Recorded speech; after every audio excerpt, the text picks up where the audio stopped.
The film opens in a war zone. A band of soldiers is advancing towards the top of the hill, chanting along the way, "Long live the goddess Durga." Amidst the gunfire, they manage to hit an enemy bunker. Suddenly, the enemy gunfire resumes from a hidden bunker, and their captain calls them to fall back. The soldiers are all stuck in a very precarious position. They cannot go back, nor can they move further ahead. The captain looks at the fallen soldiers near his feet and at the crestfallen faces of the ones looking to him for direction.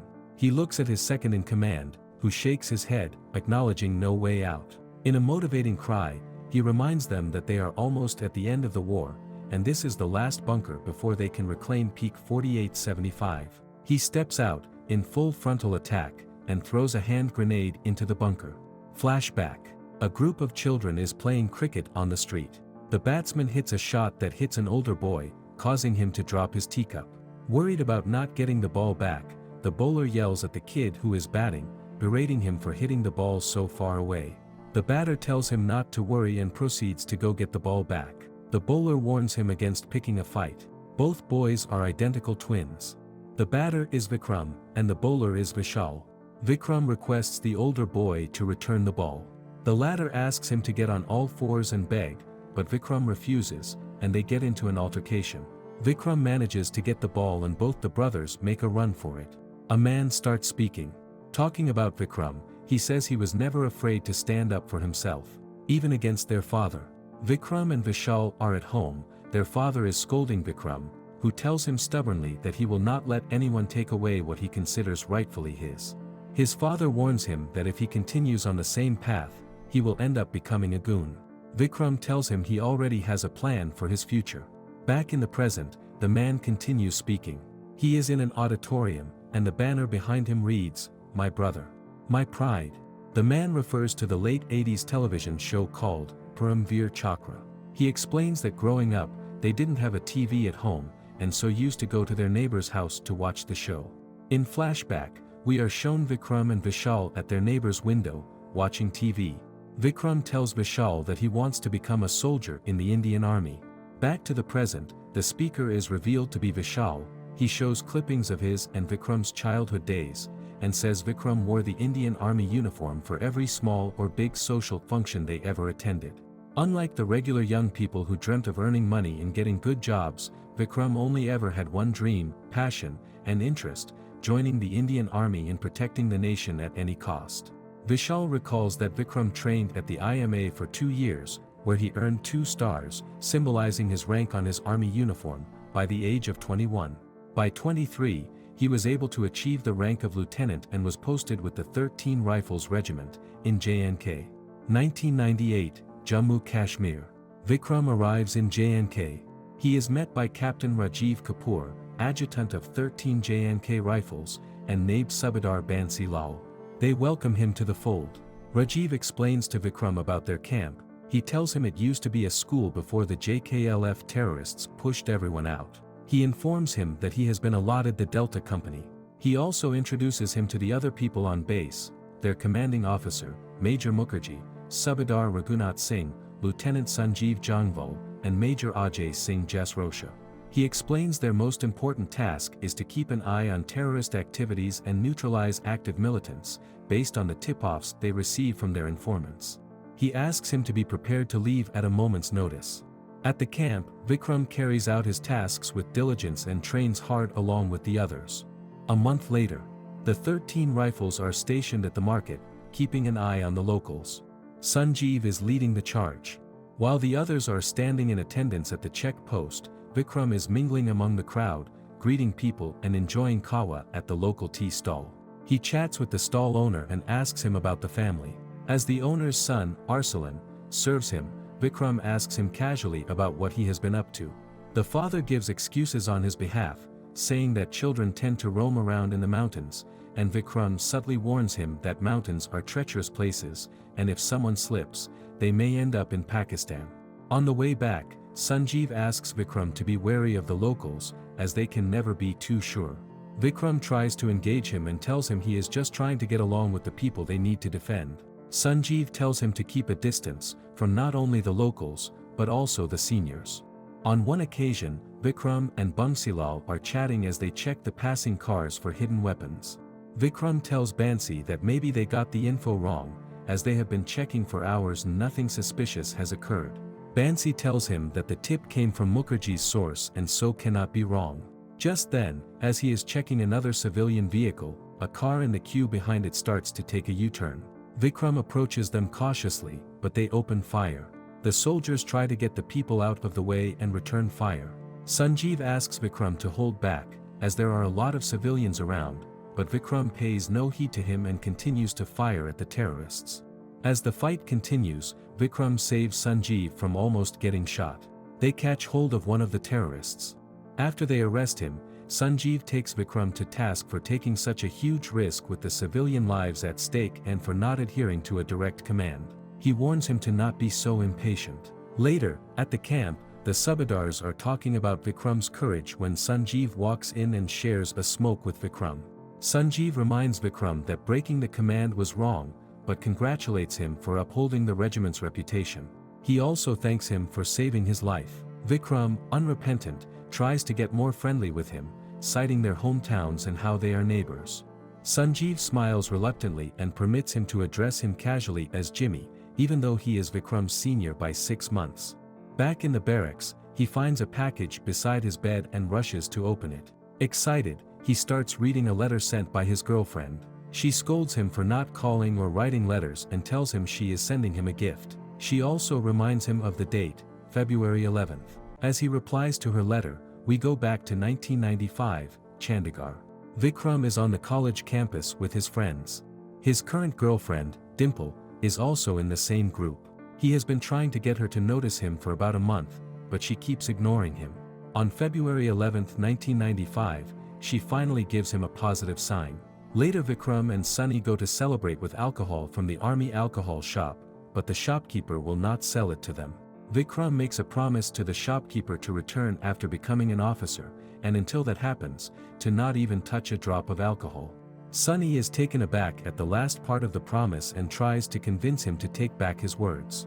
Back at the college, Vikram seeks out Dimple's friend Mona, and with her help, plans to meet Dimple. A few days later, Mona and Dimple are visiting a tourist spot when Vikram arrives. All charm, he tries to impress them, but Dimple tells him that she needs to make a few things clear. She asks him if he likes her, and he tells her he does. She holds his hand and tells him that they are a couple now, and just like that, they start dating. Their love blooms over studying together in the library, hanging out, watching movies, and talking on the phone for hours. She asks him about his dream of joining the army. After dating for a few months, he tells her they should get married. She tells him to stop joking around, but he gets down on his knees and proposes to her on the street. Before she can reply, they are caught by Dimple's father. Her father cites the difference in their castes, ending their budding romance. We are back to Vishal narrating Vikram's story. He says that to be with Dimple, Vikram came up with a plan B. Vikram is trying to convince his father that he wants to join the merchant navy, as it pays more. His father is too smart to be taken in by his sudden change of heart. He immediately guesses that something is fishy and asks Vikram who the girl is, for whom he is changing his plans. Caught, he tells his father about Dimple. At Dimple's house, her father tells her that he has arranged her marriage to his friend's son. She gets mad at him and tells him that she will not sacrifice her love for his happiness. She will only marry Vikram. Her father asks her what she will do if he opposes the marriage. Dimple tells him that if she cannot marry Vikram, she will never marry anyone else, ever. Sunny argues with Vikram, as he is planning to abandon his lifelong dream of becoming a soldier. He explains to him that though Dimple is a great girl, if he lets go of his dreams, he will never be happy and so even his relationship will suffer. He talks to Dimple about it. She is upset and confused, but she promises to wait for him and fight with her family for him.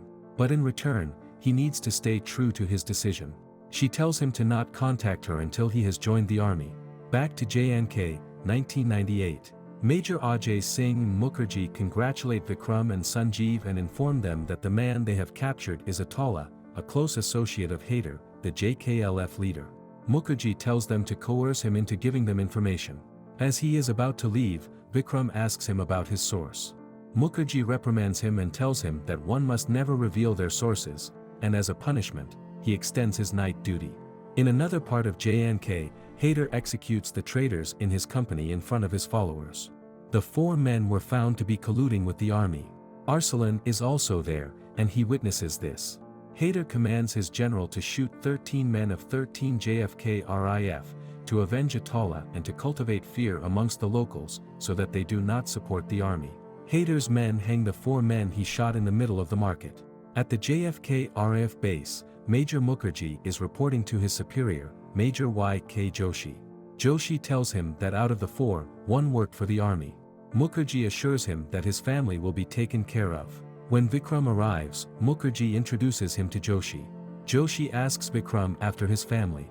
He is surprised to hear that Vikram's parents are teachers. Vikram tells him that a soldier can be born into any home, he does not need to come from an army family. Joshi appreciates his candor and also his spirit. He tells Vikram that it would have been great to have his brother join the army too, as then they would have 2 fearless soldiers. One night, as Vikram leaves the base with Bansi, Bansi informs him that he has named his daughter Durga, after their battalion's chant, Durj Mata Ki Jai. Long live Goddess Durga.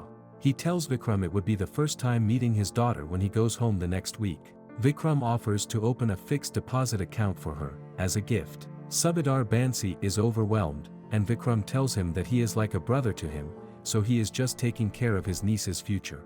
They meet the tea stall owner, Gaffer, on the way. Gaffer is very scared but tells Vikram that he needs his help. They drive down with him to a very isolated location. Bansi is worried about Vikram's safety, but Vikram tells him that if they don't show trust to the civilians don't trust them. Gaffer tells Vikram that Arsalan is in trouble and that he got himself involved with militants, but now wants to get out. Arsalan tells Vikram that Haider wants to send him to Pakistan for training. Vikram asks him to pretend to be with Haider's men for a few days till he contacts him. A few days later, in a raid, they get a hold of a huge stash of weapons and explosives that the terrorists hid in a remote location. Mukherjee tells Vikram that the most crucial thing in any scenario is human intelligence, and having the right informants is key. As they are returning to base with the haul, Jassi teases Vikram about Dimple. Just then, their convoy is stopped, as the road is blocked by goats. They ask the shepherd to move them along, when suddenly a missile hits the truck. It's an ambush, the terrorists attack them, and they return fire. Bansi is hit, along with a few other soldiers. The martyrs are sent off with all due procedure. Vikram looks at Bansi's daughter's picture and cries. He tells Jimmy that the bullet that hit Bansi was meant for him. Jimmy tells him that's not true, and if a bullet is meant for either of them, it will find them someday. Vikram goes to Gaffer's house to meet Arsalan. Gaffer is scared of helping him, but Arsalan feels he needs to help the army and not the terrorists. He tells Vikram he can point him to Haider's location. At the base, Major Ajay confirms part of the information. Joshi gives the go-ahead. He asks Vikram to take the lead, as he cannot spare 2 of his best soldiers, and asks Jimmy to stay back. Vikram leads a team to the location, but finds civilians in the house too. Joshi tells Vikram to not enter the house unless he has visual confirmation of Haider, as he does not want to risk civilian casualties. Major Ajay tells Vikram he has his support in whatever he chooses to do. Subedar Raghunath tries to dissuade him, as they do not have command permission. But Vikram decides to go ahead. They drop minor explosives to ferret out the terrorists, and a fight ensues. They manage to get the terrorists and also keep from harming the civilians. In one of the rooms, he finds a group of civilian women in a hijab, and realizes one of them is a man. Haider attacks Vikram and they fight hand to hand, but Vikram manages to overpower and shoot Haider. Back at the base, Vikram is packing his stuff, as he is going home on leave. Major Ajay calls Vikram an exceptional case, as no other officer has been able to achieve what he has done at this young age. Vikram tells him his philosophy is, a soldier lives by chance, loves by choice, and ends the enemy by profession. As he gets ready to leave, Major Mukherjee bids him goodbye. Back in the present, Vishal continues with the story. He explains that Haider's passing heralded a war, as across the border, the enemy was starting to infiltrate through the snowy peaks. A group of Pakistani soldiers climb up a snow-clad mountain and set up a base at the peak. In Rawalpindi, Pakistan, General Tariq Parvez tries to dissuade General Musharraf from going ahead with the war. He cautions him that by abducting Indian soldiers, they have already broken the Geneva Treaty, and if they continue down this route, they will be breaking the Shimla Accord. Musharraf tells him that occupying Kashmir is more important. All they need to do is capture Srinagar to Leh Highway. Back in India, Vikram is with Dimple. She takes him to the Gurudwara temple. She is upset, as he is leaving again soon. As they take rounds around the deity, he holds her scarf, imitating the marriage ritual. He tells Dimple that now, they are married. Dimple is overwhelmed and looks at him with tears in her eyes. He promises her a lifetime of togetherness and they spend some loving moments together. The next day, he goes to his hometown to meet his family. While at home, he hears about the abducted soldiers on the news, and about infiltration by Pakistani soldiers near the Kargil area. One of those soldiers happens to be his classmate. He and Sunny are out having dinner. Sunny tells Vikram to end the enemy and come back safely. Vikram promises to return either after unfurling the Indian flag in enemy territory, or as a martyr. At the bus stop, Dimple tells him that she is feeling scared for no reason. She is worried about losing him. He tells her he wants to marry her as per Hindu tradition too, so he pricks his finger and imitates filling her forehead with vermilion, only in this case it's his blood. She is deeply touched but calls him corny to lighten the moment. They hug, and he gets on the bus as she waves him goodbye. Back at the base, Vikram and his team watch the news. The reporter is speaking of that the 5 soldiers who were abducted. Their mutilated bodies have been returned to India and Pakistan are now at war. In the news, PM Atal Bihari Vajpayee says that the world has seen that India stands for peace, but now the world will witness that India is strong enough and can fight to defend herself. Vishal's narration continues as Vikram and the team are on their way to the Gumri base. He says that every soldier dreams of serving in a war, and for Vikram, that dream was about to become a reality. At the Gumri base, every battalion of the Indian Army has gathered. The 13 Jack RIF is called upon as a reserve force, and their job is to be prepared and wait for further orders. The enemy attacks the base, and they all take cover against the shelling. When the shelling stops, Rajiv finds Ajay. Ajay tells him that he is unable to move, and they call the medic, who tells them that the shrapnel has penetrated his spine. They carry him to the ambulance, but before they reach it, Ajay is gone. Even as they mourn him, they get ready to fight back. Major Joshi informs them that the RAF-13 is no longer a reserve force, and they are joining the war. He assigns code names to everyone for radio communications. He is Chanakya, Rajiv is Maharana Pratap, Jimmy is Sangram, and Vikram is Sher Shah. He tells them their first mission is to recapture the Peak 5140. He explains the plan. Jimmy and Vikram are to attack the enemy from 2 sides as the main artillery provides them with cover fire. Jimmy would lead Team Beta from the east side, while Vikram leads his Team Delta from the south. They each state their victory signals. Jimmy chooses, "Oh yeah, yeah," and Vikram goes for, "Yeah dil mange more." They start the climb. Sangram and Sher Shah communicate with each other, but the enemy has tapped into the frequency. The enemy soldier tries to get in touch with Sher Shah to warn him. Sher Shah gives him back his words, and they have a verbal altercation. Sangram and Sher Shah attack at first light, and after a long battle, they each can capture the point. They report back to Chanakya as they put up the Indian flag on the recaptured peaks. Sher Shah is awarded a star, along with the rank of captain. He is also nominated for the Mahavir Chakra, a National Armed Forces award. Jimmy and Vikram hug each other. They sit down for a talk with a reporter, who has come directly from the war zone. His family, his friends Sunny, Dimple, her father, and everyone at home watches him on TV as he talks about his altercation with the Pak Army. The news reporter also states that as the Pak Army declined to collect the bodies of their deceased soldiers, the Indian Army is giving them a martyr's burial, in a show of humanitarianism. Joshi informs Vikram and Jimmy their battalion is being given the task of recapturing one of the most crucial peaks, point 4875. Joshi tells them that reclaiming the peak would mean victory for India. Vikram requests the major to send his company. He calls Dimple and tells her that he has been promoted. They have a very emotional call, where he asks her to be ready to get married once he returns. Vikram addresses his company before they leave. He motivates them and says they are undefeatable as they do not fear losing their lives. All hyped and motivated, they proceed and fight relentlessly. At times they exchanging banter with the enemy, but they also face casualties along the way. We finally arrive at the first scene of the movie, and as they capture the bunker, they realize the enemy has another camouflaged bunker. Chanakya informs Sher Shah that they have information about the enemy sending reinforcements. If they are not able to capture it before they arrive, their chances of reclaiming 4875 will become negligible. Sher Shah and the team go ahead toward the camouflaged bunker. He sends one of his soldiers to take the position to bomb the bunker, when he realizes the enemy has a sniper. He tells Raghu to cover him as he goes to get their soldier back. Raghu tells him that they cannot save him, and Vikram tells him they have to try. Vikram is shot while carrying the soldier back. Despite being shot, he does not give up, and in a heroic move, he walks into the enemy camp with his gun blazing, even though they shoot him. His team, motivated by seeing him, rush forward with full gusto and take the enemy out. Vikram watches them put up the Indian flag, and then finally breathes his last breath.